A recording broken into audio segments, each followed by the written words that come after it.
Hello friends, कैसे हो सब आप सब। अ, आज की जो वीडियो है बेसिकली वो स्ट्रेस के बारे में। स्ट्रेस गुड होता है या बैड होता है for our health? Is it good और बैड फॉर आवर हेल्थ? तो बेसिकली हम आज की क्लास में जानना चाहेंगे कि स्ट्रेस होता क्या है और अच्छा होता है बुरा होता है, किस टाइप का स्ट्रेस होता है। कि नॉर्मली हम लोगों ने सुना है कि अ, आजकल बहुत लोग ये बोलते हैं, नहीं यार मैं तो स्ट्रेस में हूँ, मुझे तो बहुत ज्यादा स्ट्रेस हो रहा है, मुझे डिप्रेशन हो रहा है, मुझे ये हो रहा है वो हो रहा है। तो बेसिकली स्ट्रेस हमेशा बुरा नहीं होता है, ये हमें जानना बहुत जरूरी है कि स्ट्रेस अच्छा भी होता है बुरा भी होता है, दोनों टाइप का स्ट्रेस हो सकता है। तो आपको कौन से वाला स्ट्रेस है बेसिकली ये जानना बहुत जरूरी है। तो फर्स्ट जब हम इसकी बात करते हैं, बेसिकली स्ट्रेस की हम बात करते हैं, तो स्ट्रेस है किस टाइप का आपको ये जानना जरूरी है। उससे पहले हमें स्ट्रेस जानना जरूरी है कि स्ट्रेस की डेफिनेशन होती है क्या, स्ट्रेस है क्या। तो stress is your body reaction to situation that challenge you. ऐसी कोई भी सिचुएशन आती है जो आपको चैलेंजिंग लगती है, उस वक्त आपकी बॉडी किस तरीके से रिएक्ट करती है, that is stress. It is your body way of getting prepare to deal with the pressure your experience at home and at school. School में, होम में, कॉलेज में, घर में, ऐसा कोई भी चीज जो आपको चैलेंजिंग सिचुएशन लगती है, उस वक्त आपकी बॉडी कैसे रिएक्ट करेगी, दैट इज स्ट्रेस। ठीक है। बहुत बार ऐसा होता है कि स्कूल में हमें कोई प्रेशर फील होता है, हमें बहुत सारी सिचुएशन चैलेंजिंग लगती है, उससे डील कैसे करना है वो स्ट्रेस आपको सिखाता है। वो आपकी बॉडी को बेसिकली प्रिपेयर कर रहा होता है उस सिचुएशन के लिए बेसिकली। ठीक है। Most people think stress is all bad, but ऐसा नहीं होता है। स्ट्रेस हमेशा बुरा नहीं होता, अच्छा भी होता है बुरा भी हो सकता है, दोनों टाइप का स्ट्रेस आपका हो सकता है। अब गुड स्ट्रेस क्या होता है, बैड स्ट्रेस क्या होता है। गुड स्ट्रेस को हम यूज यूज स्ट्रेस भी बोल सकते हैं, EUSTRESS, यूज स्ट्रेस। ठीक है। गुड स्ट्रेस होता है जो आपको बेसिकली मोटिवेटेड रखता है, आपको चार्ज अप रखता है, आपको बेसिकली किसी चीज के लिए रेडी करता है। ठीक है। वो सारी चीजें जो आपको फोकस रखे, मोटिवेटेड रखे, वो आपका गुड स्ट्रेस है। ठीक है। एक लेवल तक स्ट्रेस बुरा नहीं है, वो अच्छा है। जैसे कि आपको एग्जाम का स्ट्रेस हो रहा है, मान लो आपने तैयारी नहीं की है, आप परेशान हो, तो वो क्या होता है, वो गुड स्ट्रेस होता है, वो बुरा नहीं है। क्योंकि आपको स्ट्रेस होगा तभी तो आप आगे जाके पढ़ोगे उसको। वो आपको मोटिवेट करने के लिए आया, आपको फोकस करने के लिए आया कि बेटा एग्जाम आ गए, आप उसके लिए प्रिपेयर कर लो। ठीक है। वो गुड स्ट्रेस है, बैड स्ट्रेस नहीं है।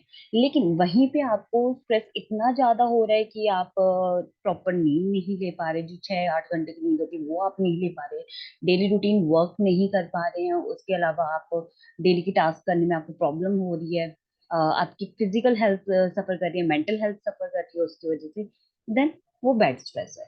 ठीक है। तो स्ट्रेस कुछ लिमिट तक अच्छा होता है, उसके बाद वो बुरा होता है। ठीक है। अदरवाइज वो बुरा नहीं होता है। ठीक है।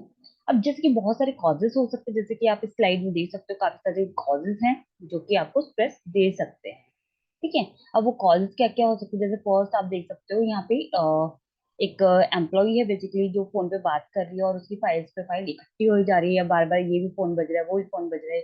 होता है ना नॉर्मली ऑफिस में, बार बार इंटरकॉम आ रहा है या बाहर से कॉल आ रहे हैं, तो काम के सिलसिले में आते हैं, लेकिन आपको स्ट्रेस दे जाते हैं वो चीजें। ठीक है। कि इतना सारा काम पेंडिंग है, फटाफट ये क्यों नहीं हुआ वो क्यों नहीं हुआ, टास्क का स्ट्रेस हो जाता है। ठीक है। देन एग्जाम का स्ट्रेस हो सकता है कि एग्जाम आने वाले हैं, सेकंड पिक्चर में आप देख सकते हो। थर्ड, आपका कोई फ्रेंड नहीं है, आप आइसोलेट फील कर रहे हो, अकेला फील कर रहे हो, अलोन फील कर रहे हो। ठीक है। अकेला फील कर रहे हो, आपने आइसोलेशन में खुद को डाल दिया है, या फिर आपको लगता है कि नहीं यार मेरा कोई फ्रेंड नहीं है या दुनिया में मेरे लिए कोई भी नहीं है। तो देन डेडलाइन का स्ट्रेस स्ट्रेस हो सकता है कि कोई टास्क कंप्लीट करना है, उसकी डेडलाइन आ गई है। ठीक है।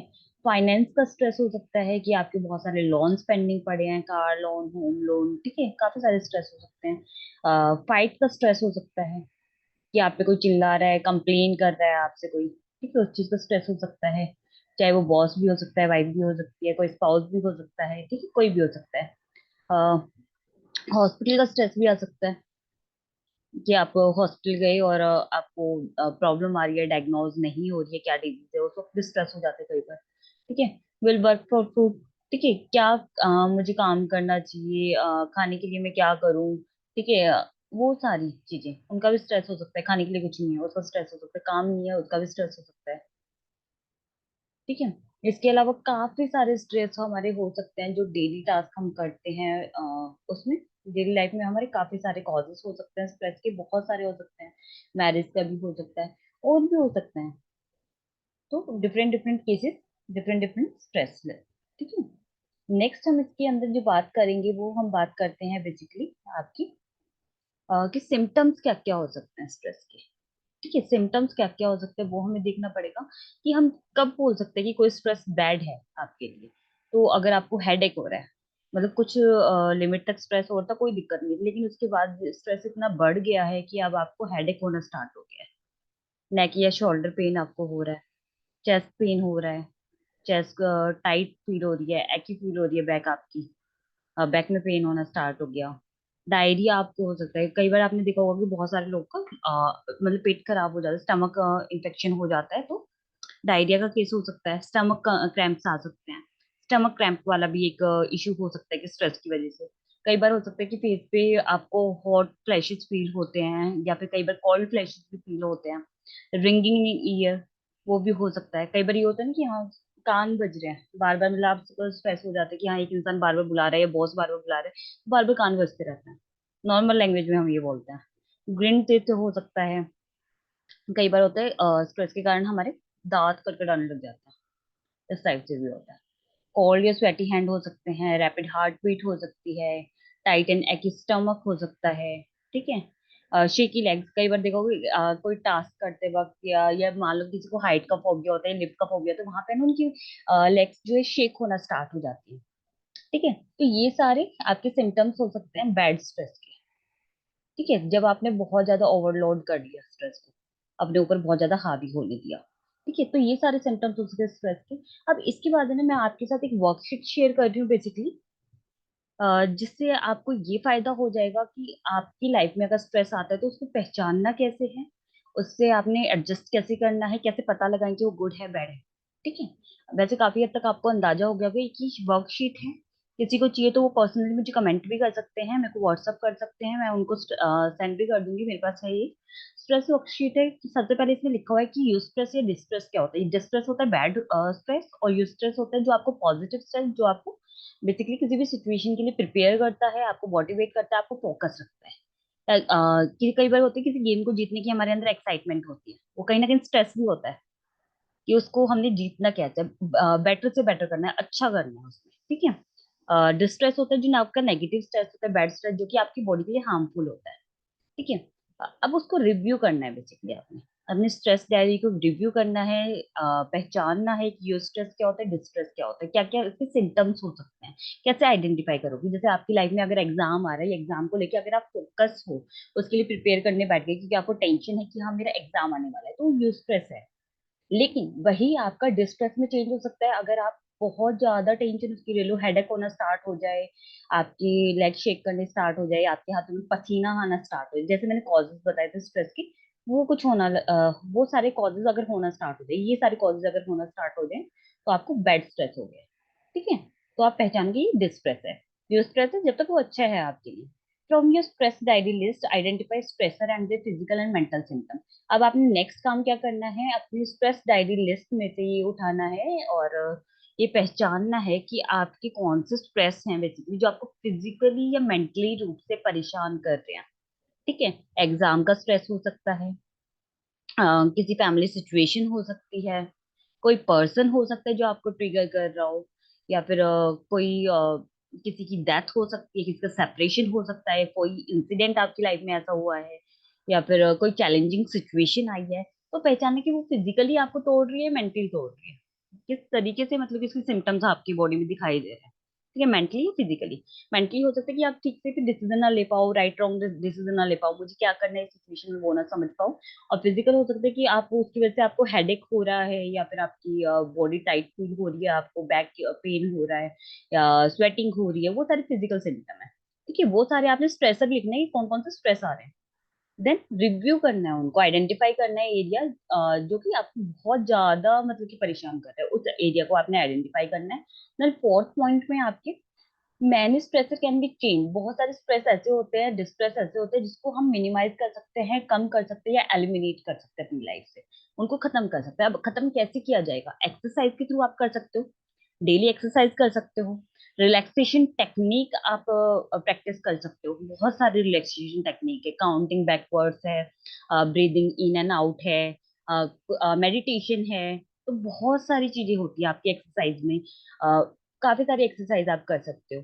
ठीक है, एक्सरसाइज कर सकते हो, मेडिटेशन कर सकते हो, रिलैक्सेशन टेक्निक कर सकते हो, म्यूजिक सुन सकते हो, अपना कोई फेवरेट हैबिट है आपकी वो चीजें प्रैक्टिस कर सकते हो, काफी सारी चीजें आ जाती है इसके अंदर। न्यूट्रिशन आ सकता है, क्योंकि आपकी हेल्दी बॉडी रहेगी तो आपका हेल्दी माइंड रहेगा। ठीक है, जितनी अच्छी आपकी बॉडी होगी ना उतना अच्छा आपका स्ट्रेस से एडजस्ट करने से, स्ट्रेस के साथ आप कॉप अप कर पाओगे, जितनी आप बैलेंस डाइट ले रहे हो। तो जंक फूड को थोड़ा सा कम करना है, फ्राइड चीजों को थोड़ा सा कम करना है, बैलेंस डाइट लेने की कोशिश करनी है, जितना हो सके आपको वेजिटेबल्स, फ्रूट्स, उन सारी चीजों की तरफ जाना है। हाँ, जो बहुत ज्यादा मीठे फ्रूट होते हैं, बहुत ज्यादा जैसे कि शुगरी फ्रूट होते हैं जो आपकी बॉडी में शुगर लेवल मतलब कि बढ़ाते हैं, या डेजर्ट्स होते हैं बहुत ज्यादा शुगरी डेजर्ट्स जो होते हैं, उनको आपने रिमूव करना है। कि बहुत सारे लोग होते हैं कि बहुत ज्यादा शेक वगैरह पी रहे, इवन ये ग्लूकॉन डी होता है या फिर आपके रसना वगैरह होते हैं, ये भी उतने अच्छे नहीं होते बॉडी के लिए, क्योंकि ये भी आपकी शुगर लेवल को बढ़ा रहे हैं। और शुगर लेवल कहीं ना कहीं है ना आपके हॉर्मोन्स को इम्बैलेंस करता है। ठीक है, वो कहीं ना कहीं मूड को आपके अफेक्ट कर रहा है। तो कोशिश करनी है कि ऐसे फूड इनटेक करने हैं जो कि लो हो फैट में, शुगर में और सॉल्ट में। ठीक है, तो ऐसी बैलेंस डाइट हमने रखनी है। देन स्लीप, कम से कम ये होता है कि get sufficient sleep to wake up refresh. जितना अच्छी आप नींद लेते हो उतना ही आप रिफ्रेश फील करोगे, उतना ही रिफ्रेशली आप वेकअप कर पाओगे, उतना ही रिफ्रेशली आप उठ पाओगे सुबह। जितनी कम नींद आप लोगे उतना ही आप नहीं उठ पाओगे। ठीक है, तो आपने ये ध्यान रखना है कि पूरी नींद लेनी है। 10 बजे आप अगर सो सकते हो, कि सबका टाइम अलग अलग होता है, सबका अलग अलग सिस्टम होता है। कई बार होता है कि इंसान नहीं सो पाता टाइमली, उनका मतलब कि वर्क शेड्यूल ऐसा है, या फैमिली का मतलब कि शेड्यूल ऐसा है, नहीं हो पाता। लेकिन ट्राई करना है कि अपनी नींद आप पूरी कर पाओ। एक हैबिट हो जाती है थोड़े टाइम के बाद। तो जितना ज्यादा आप अपनी नींद पूरी कर पाओगे, कम से कम 8 घंटे सोना है, कम से कम 8 घंटे। ठीक है, आपको लग रहा नहीं आपकी बॉडी को जरूरत है तो और ज्यादा सो, लेकिन सोना जरूर है। जब आपको टाइम मिल रहा है, हाँ, अपनी शेड्यूल का उस टाइप से बना लो कि हाँ, अगर आप रात को पूरी नींद नहीं हो पा रही है, 6 घंटे नहीं हो पा रही है, 2 घंटे आप दोपहर में सो जाओ। ठीक है, अगर वैसे नहीं हो पा रहा है तो रात को, जैसे कि जो लोग ऑफिस में काम करते हैं वो 10 बजे सो सकते हैं वहां से आके। ठीक है, किसी का लेट होता है ऑफिस, या वो लेट आते हैं, 8 बजे आते हैं, तो आप 11 बजे तक सो सकते हो। लेकिन टाइम भी वैसे ही बनाना है, 8 घंटे तो आपने पूरे करने हैं, कि जितना ज्यादा आप स्लिप लोगे उतने ही आपके केमिकल हॉर्मोन्स जो है बैलेंस रहेंगे। और जितना दूरी बना सकते हो उतनी ही सब्सटेंसेस से, जितने भी अल्कोहल, ड्रग्स, मेडिसिन होती हैं जो बेफालतू की होती है, उनको जितना कम लो उतना अच्छा है। ठीक है, तो जितना हो सके मेडिकेशन, केमिकल सब्सटेंस दूर रहो, क्योंकि वो आपकी हॉर्मोन्स को इम्बैलेंस करके आपकी नींद को खराब करती है। ठीक है, और स्लीप में मैं एक और चीज ऐड ऑन करना चाहूंगी कि आप ट्राई करना कि थोड़ी सी डिम लाइट करके सो, कि जितनी आप डिम लाइट करके सोते हो आपके मेलेटोनिन हार्मोन वहां पे एक्टिव होता है। ठीक है, तो आपको बेसिकली नींद उतनी अच्छी आएगी। जितना आप ज्यादा लाइटिंग वगैरह वाले एरिया में सोते हो उतनी अच्छी नींद आपको नहीं आती है। ठीक है, तो ट्राई करो कि थोड़ी सी शांति हो, फोन से थोड़ी सी दूरी बना के रखो। सोने से पहले एटलीस्ट फोन में मत चिपके रहो, और लाइट को थोड़ा सा डिम रखो। ठीक है, डिम वाली लाइट आती है, 0 वाट का बल्ब आता है, ये जो भी जितनी भी कंफर्टेबल आपको लगी उतने में आप सो सकते हो। स्टिमुलेंट हो सकते हैं कि काफी सारे होते हैं, कैफीन कॉफी में होता है, टी में होता है, निकोटीन होता है, शुगर होता है, कोला होता है, इनसे दूर रहो, इनको अवॉइड करो। ठीक है, मेडिकेशन या केमिकल सब्सटेंस हैं, अल्कोहल जो आपको एंजाइटी देते हैं, जो आपकी हॉर्मोन्स को इम्बैलेंस करते हैं, ठीक है, उनसे दूर रहो। देन सपोर्ट सिस्टम अपना, सपोर्ट सिस्टम में आपके फ्रेंड्स आ सकते हैं, फैमिली आ सकती है, कि जितने अच्छे आपके फ्रेंड्स हो उतना बेटर है।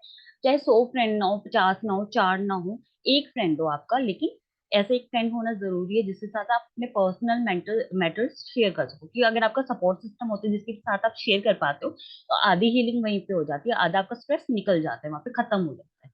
अपने दोस्तों से आप बात कर सकते हो जिसपे आप ट्रस्ट कर सकते हो। ठीक है, कहते हैं ना कि नॉर्मली हम दोस्तों के साथ बातें करते हैं तो जो प्रॉब्लम्स होते हैं वो कॉमेडी में बदल बदल जाते हैं, उस पर हंसना स्टार्ट कर देते हैं। अपनी प्रॉब्लम्स फिर छोटी लगती है दूसरों के सुनने के बाद भी तो कई बार दोस्त ऐसे होते हैं, वो मतलब हंसना स्टार्ट करते हैं प्रॉब्लम्स पे। तो माइंड थोड़ा सा रिलैक्स हो जाता है। देन नर्चर सेल्फ, अपने आप को नर्चर करना स्टार्ट करना है आपने। Keep reinforcing positive self statement. ठीक है, अपने लिए मोटिवेटिंग सेल्फ स्टेटमेंट अपने माइंड में रखनी है, उनको दोहराना है। कि जितना आपका सबकॉन्शियस माइंड वो मोटिवेटिंग सेल्फ स्टेटमेंट सुनेगा, उतना ज्यादा वो मोटिवेटली काम कर पाएगा। जो आप सोचोगे वैसा आप बन जाते हो, ऐसा कहते हैं। तो इसीलिए बोलते हैं कि ऐसी चीजों को दोहराओ जो पॉजिटिव होती है। अपनी अच्छी क्वालिटी को, अपनी अकम्पलिशमेंट को, क्या क्या अचीव किया है उन सबको आपने फोकस करना है, उस पर ध्यान देना है। जो भी आप कर रहे हो खुद के लिए आपने करना है, खुद को हैप्पी रखने के लिए करना है, अपनी लिमिट्स को एक्सेप्ट करना है। ठीक है। और अपनी लिमिट्स को एक्सेप्ट करते हुए उसको वर्क भी करना है। ऐसा नहीं है कि नहीं वर्क करना, हर एक इंसान यूनिक होता है। फिश को आप बोलोगे क्लाइम करना अपने मंकी की तरह, वो नहीं कर पाएंगे, कि मंकी की तरह जंप नहीं कर पाएंगे। सबकी अपनी क्वालिटीज हो सकती है, उनको पहचानने की कोशिश करनी है। ठीक है, रिकॉग्नाइज करनी है अपने स्किल्स को। गुड टाइम मैनेजमेंट स्किल करनी है, अपने टाइम को मैनेज करना आपने सीखना है। बहुत तरीकों से कर सकते हो, वीकली शेड्यूल बना सकते हो, रियलिस्टिक गोल्स बना सकते हो, अपनी प्रायोरिटी लिस्ट बना सकते हो, अ, अपना टाइम मैनेजमेंट कर सकते हो। ठीक है। रिलैक्सेशन टेक्निक आपने सीखनी है, रिलैक्स करने के लिए बहुत सबका अलग अलग तरीका होता है। कुछ लोग मतलब कि हॉट या कोल्ड शावर लेते हैं, कुछ लोग वॉक के लिए जाते हैं, कोई अपनी हॉबी पे काम करते हैं, कोई सिंगिंग करते हैं, कोई म्यूजिक सुनते हैं, कोई म्यूजिक मतलब कि ट्राई करते हैं नए नए इंस्ट्रूमेंट। ठीक है, सबका अपना अलग अलग है। कोई दोस्तों से बात करके मतलब कि खुश हो जाता है, कोई पेट के साथ मतलब टाइम स्पेंड करके खुश हो जाता है। तो सबका अपना अलग है। किसी का एक्सरसाइज में होता है, तो आप कैसे कर सकते हो उसको, वो आपने आइडेंटिफाई करना है। और आपने अपनी कॉपिंग स्ट्रेटेजी हो सकती है जो डिस्ट्रेस से, आपके बैड स्ट्रेस से आपको हेल्प करती है निकलने में, वो आपने यूज करनी है। वो सबकी अपनी अपनी हो सकती है। तो आपको कितना एक्सरसाइज करना है, न्यूट्रिशन कितना लेना है, स्लीप कैसी रखनी है, वो सारी बेसिकली इसके अंदर आ जाएंगी। ठीक है। तो स्टिमुलेंट कौन कौन से हो सकते हैं, सपोर्ट सिस्टम क्या होगा, नर्चर सेल्फ, ये सब जो हमने अभी पढ़ा है, आप इनमें से कैसी स्ट्रेटेजी अपना रहे हो वो सारा आपने करना है।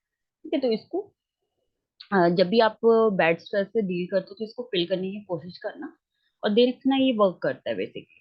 ठीक है, ये सारी चीजें आप अपना सकते हो। आई होप आपको आज की वीडियो पसंद आई होगी और आप अपने दोस्तों के साथ शेयर कर सकते हो। एंड प्लीज लाइक और सब्सक्राइब जरूर करिएगा, क्योंकि इससे क्या होता है, मैं भी मोटिवेट होती हूँ जब आप लोग मतलब कि ये चीजें करते हो।